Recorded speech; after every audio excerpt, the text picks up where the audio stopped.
Greetings, brave souls and curious minds. Professor Yi-Jing, your friendly neighborhood ancient wisdom dispenser, here to unravel a tale that's hotter than my morning cup of green tea. What makes this tale particularly relevant today?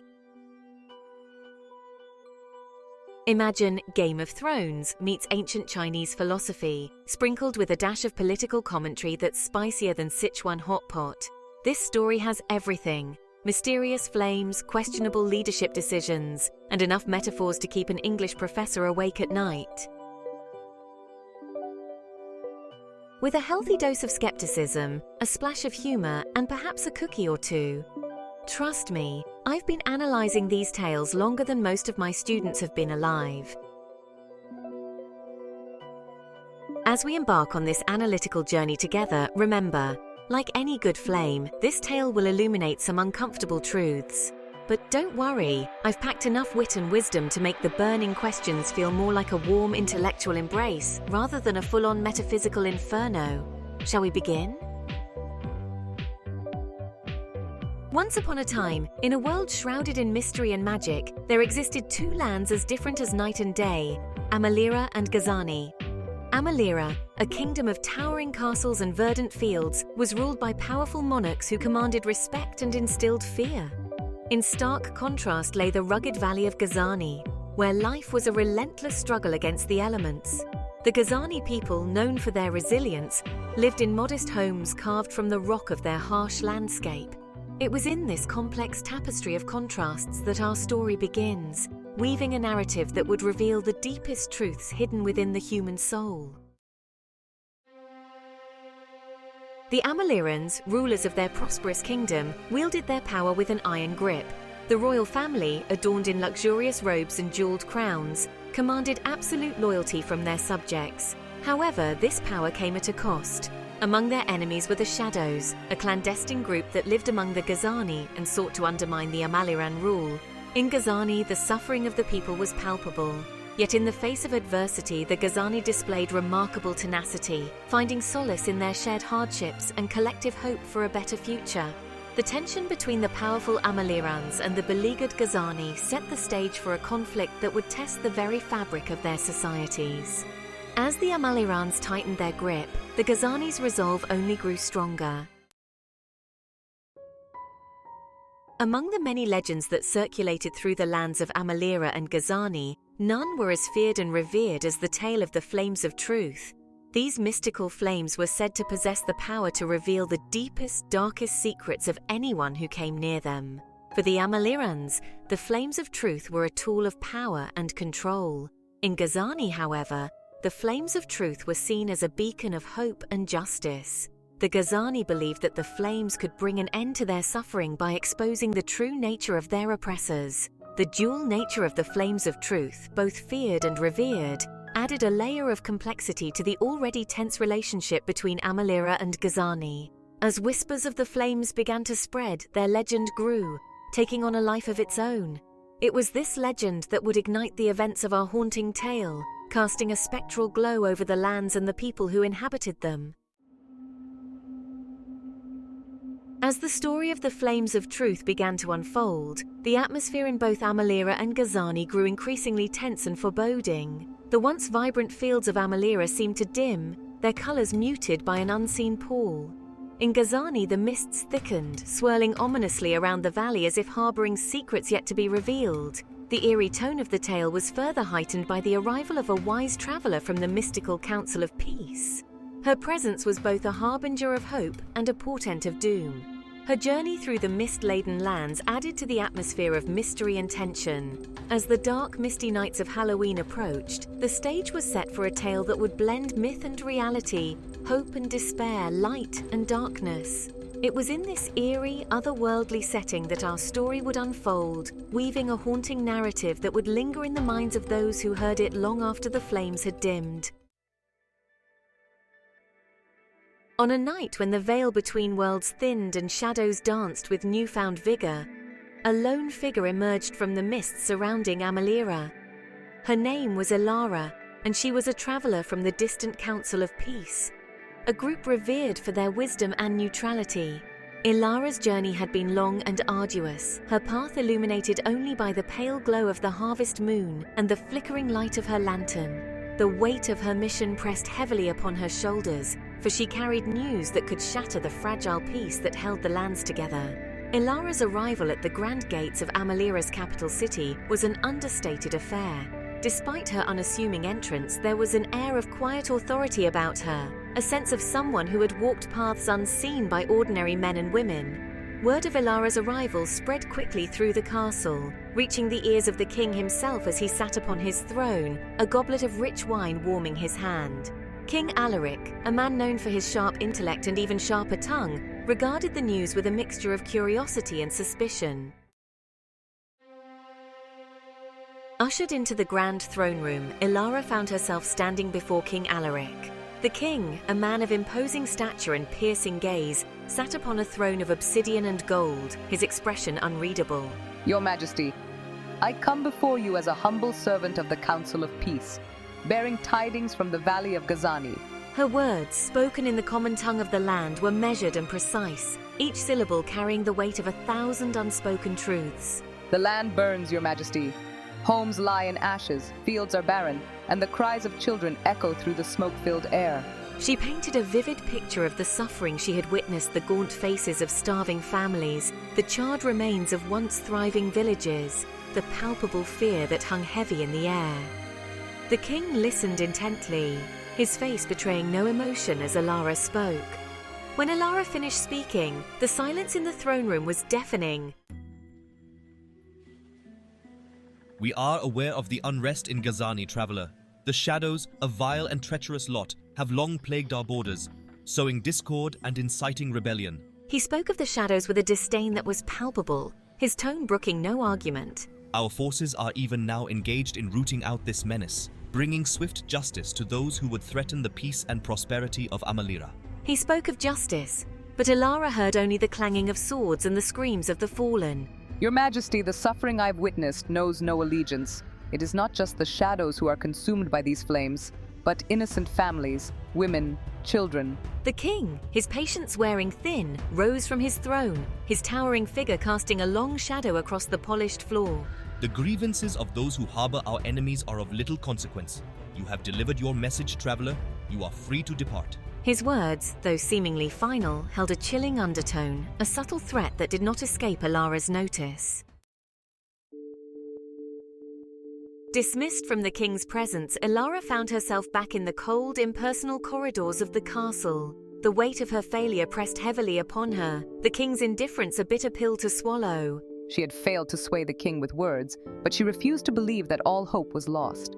As she made her way out of the castle, her steps echoing through the silent halls, she couldn't shake the feeling that something was amiss. The king's dismissal, though seemingly absolute, felt calculated, as if he were deliberately ignoring a truth that was staring him in the face. The stories whispered in the shadowed corners of the city did little to ease her worries. She had come to Amalira seeking peace, but she found only a cold, calculating power that chilled her to the bone.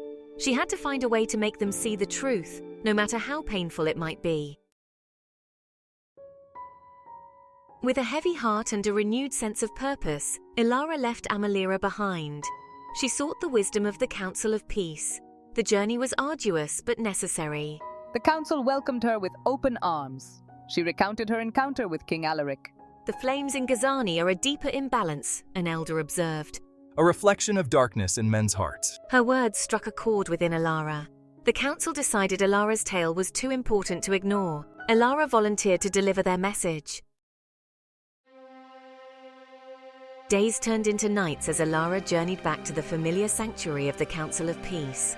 Her thoughts raced, haunted by the images of Gazani. The fate of Gazani hung precariously in the balance. Upon her arrival, she was met with an atmosphere thick with concern.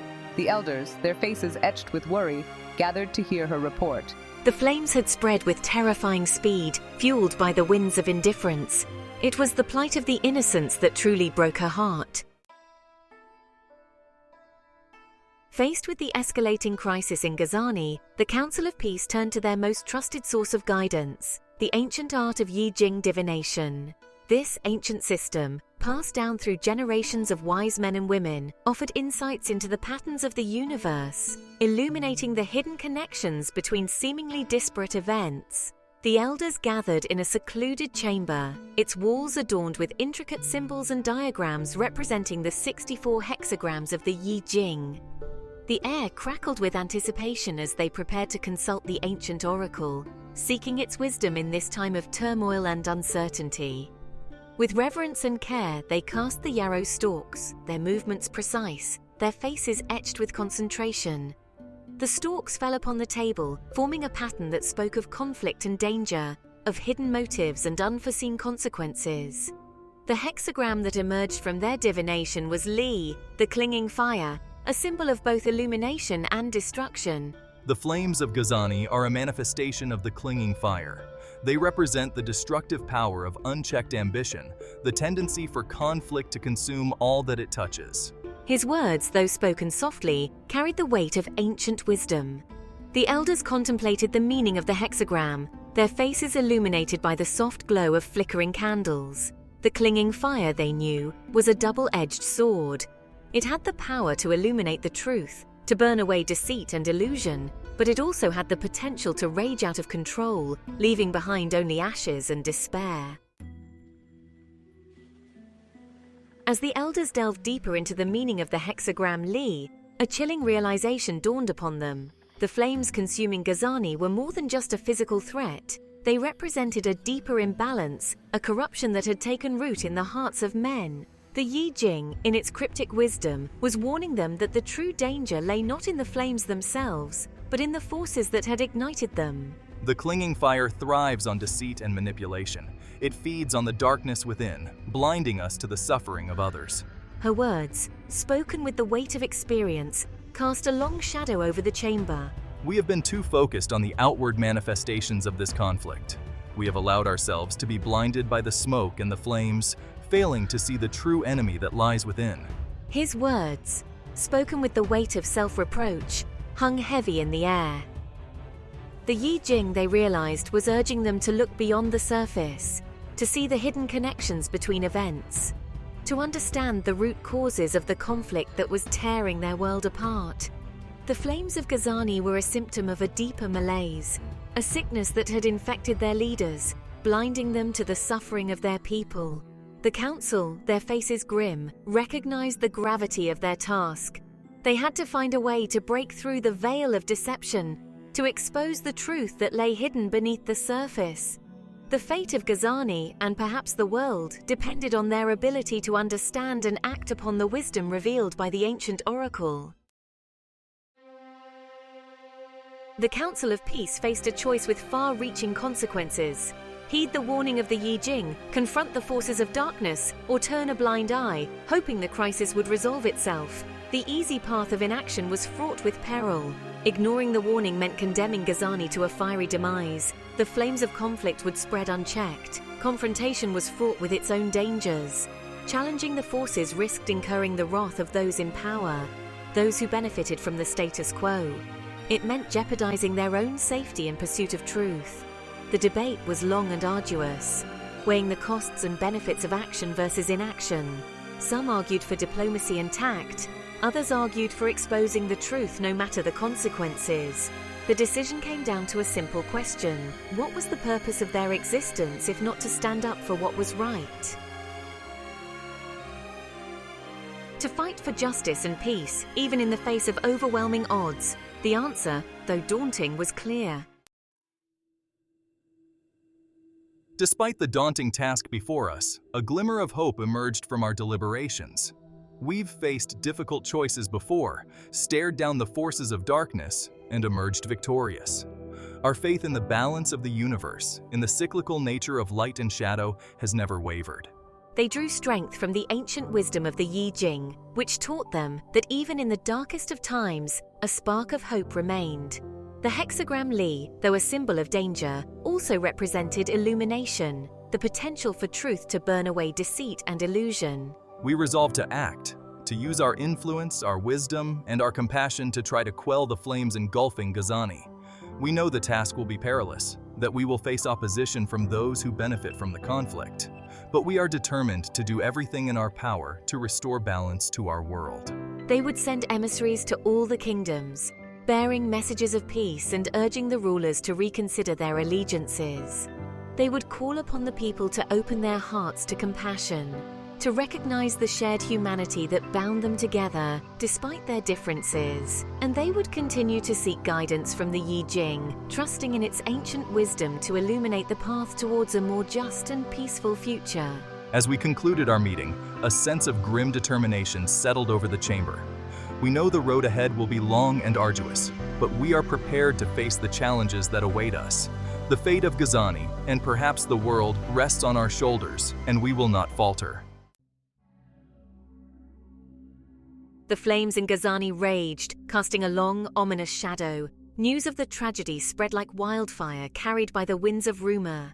The tale of the burning valley, of innocent lives lost, and the king's indifference reached the far corners of the realm, igniting debate and sowing discord among kingdoms. In the halls of power, alliances were forged and broken with whispers. Some rulers questioned King Alaric's actions, while others remained loyal, believing the shadows posed a greater threat. The whispers grew louder as the flames in Gazani continued to burn. The world watched, waiting to see which way the scales of power would tip. Would reason and compassion prevail, or would ambition and fear fuel the flames? As the flames in Gazani cast their eerie glow across the land, the rulers faced a defining moment, a choice that would shape their world. Would they heed the pleas for peace, or turn a blind eye to suffering? The Council of Peace, their hearts heavy with prophecy, knew the true danger lurking beneath. They dispatched emissaries, bearing messages of peace. They called for unity, to recognize shared humanity, and to extinguish the flames. Their pleas were met with mixed reactions. Some rulers pledged support, offering troops and supplies. They saw the wisdom in unity, recognizing the flames of conflict, if left unchecked, would spread. Others remained unmoved, their hearts hardened by ambition. They saw the crisis as an opportunity to advance their own agendas. The world found itself divided by suspicion and mistrust. The flames of Gazani continued to burn, casting a long dark shadow over the land. In the heart of Amalira, King Alaric remained oblivious to the growing unrest. Surrounded by advisors who told him only what he wanted to hear, he believed the flames consuming Gazani were necessary for peace. Blinded by ambition, Alaric failed to see the truth. His pursuit of power fueled conflict, pushing the world closer to chaos. The pursuit of power, devoid of compassion, led to ruin. As the flames in Gazani continued to rage, casting a long, ominous shadow across the land, a deafening silence settled over the kingdoms that had once prided themselves on their unity and shared purpose.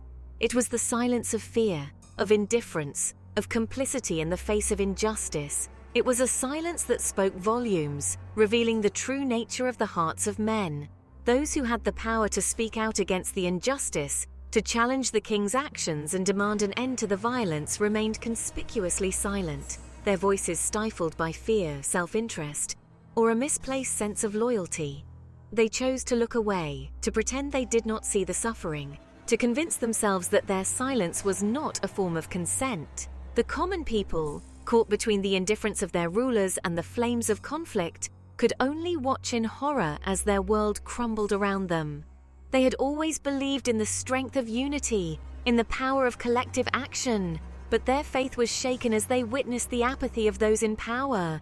The silence, heavy with unspoken truths and unacknowledged guilt, hung over the land like a shroud, suffocating any hope of reason or compassion. It was a silence that spoke of a world on the brink, teetering precariously on the edge of chaos. The consequences of this silence were far-reaching, eroding the very foundations of trust and cooperation upon which their society had been built.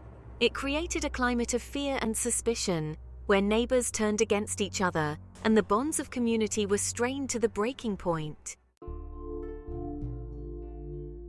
In the face of growing darkness, the Council of Peace refused to remain silent. The flames consuming Gazani were a symptom of a deeper malaise. A spiritual sickness had infected our world. We needed to heal the divisions tearing our society apart. With renewed determination, the council gathered once more. They knew that time was running out. Our previous attempts to reason with the rulers had largely failed. A new approach was needed, one that spoke to the hearts of the people. The council decided to issue a call to action, a plea for unity. They would send out messengers to every corner of the realm. The fate of their world rested not in the hands of their rulers, but in their own. Far from the gilded cages of kings and the echoing chambers of the council, a different kind of wisdom stirred. In a land weathered by sun and wind resided a general named Sun. General Sun observed the unfolding tragedy in Gazani with a heavy heart. He understood that true victory lay not in conquest, but in the preservation of life and justice. He had seen the horrors of war and knew relentless aggression led to ruin. To crush the enemy and hear the lamentations of their women is not always a sign of strength. True strength lies in restraint. The Council of Peace, their hearts heavy with the unfolding tragedy, knew that the time for words had passed. The flames in Gazani continued to rage, fueled by the indifference of rulers and the blind ambition of a king consumed by his own power.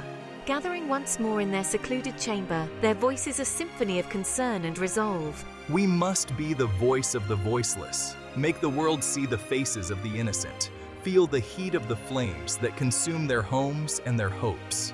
The council, their hearts united in purpose, issued a call to action that echoed throughout the land. The council's plea for peace and unity fell on deaf ears in the halls of power. King Alaric, clouded by ambition, dismissed their words as naive ramblings. He saw only enemies, real and imagined, determined to crush them all. Advisors, more concerned with their positions, fed his ego with flattery. They built a house of cards on lies and deceit. Some rulers, swayed by power or fear, joined Alaric's campaign. The flames in Gazani raged, fueled by indifference and blind ambition. The world spiraled into destruction and despair with no escape.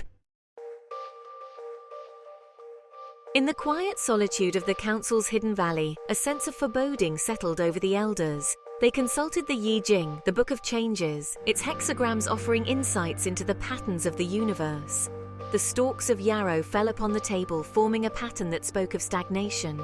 A world trapped in a cycle of destruction and despair. The hexagram that emerged was Kun, the earth, a symbol of receptivity and potential stagnation. The elders, their faces etched with concern, contemplated its meaning, its message a stark warning in a time of escalating crisis. As the elders contemplated the message of the earth hexagram, a glimmer of hope emerged from the darkness. They realized that even in the midst of chaos and destruction, the seeds of unity and compassion were being sown. The very act of seeking guidance from the Yi-Jing, of looking inward for answers, was a sign that not all hope was lost. They had witnessed acts of courage and compassion amidst the horrors of war. Ordinary people, their hearts untouched by the poison of power, were risking their lives to help others, to offer shelter to the displaced, to tend to the wounded, to bury the dead. These acts of kindness, though small and often unnoticed, were a testament to the enduring power of the human spirit. The council understood that their task was not to impose peace from above, but to nurture the seeds of unity and compassion that were already taking root. They needed to amplify the voices of those who yearned for peace, to create a space where dialogue and understanding could flourish. They resolved to reach out to the people, to share the wisdom of the Yi-Jing, to remind them of their shared humanity, and to empower them to become agents of change. They knew that the path to peace would be long and arduous, but they were determined to walk it, one step at a time, guided by the principles of balance, compassion, and unwavering hope. As the flames of conflict raged on, a profound shift began to occur among the common folk, the villagers and townspeople caught in the crossfire of a war they did not choose. Weary of the endless cycle of violence, they began to question the narratives they had been fed for so long. The seeds of doubt, sown by the council's message of unity, took root in the fertile ground of shared suffering. The realization dawned slowly at first, like the first light of dawn breaking through the darkness of night.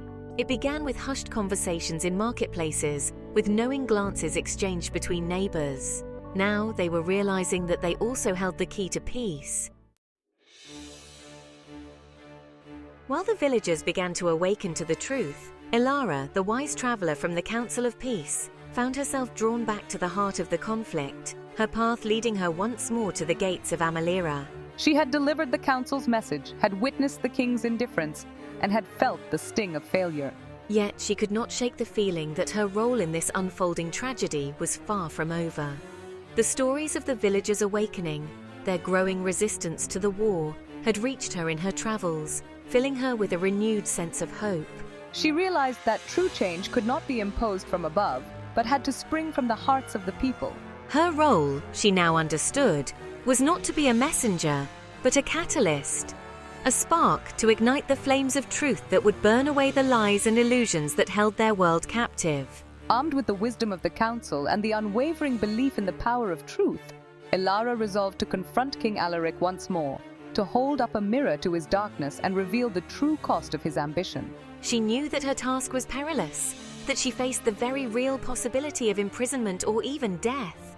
Yet her conscience would not allow her to stand idly by as the world crumbled around her. She had to try for the sake of the villagers, for the future of their world, for her own sense of peace. As she approached the city gates, she could feel the weight of countless eyes upon her.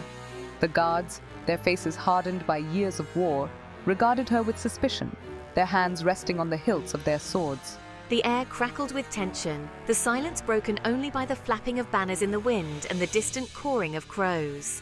Taking a deep breath, Amalira raised her voice, her words echoing through the square, carrying over the heads of the guards, reaching the ears of those who dared to listen. "I come to you not as an enemy," she declared, her voice strong and clear, but as a messenger of truth.